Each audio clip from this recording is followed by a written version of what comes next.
itseäni ja sinä olet sinä ja me rupesimme toisista tykkäämään.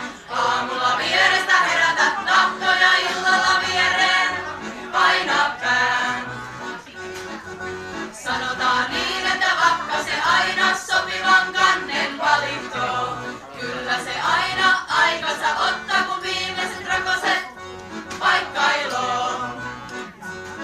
Et minä olet kauhean kaunis, etkä sinä komea, mutta yhteisen onneen löytyy muitakin ovia.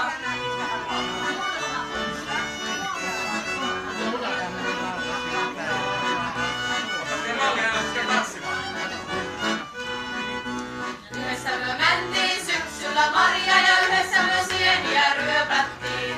Yhteinen talo sinne yhteisen rantaan, yhteisvoimilla myö ruojettiin. Onni oli myö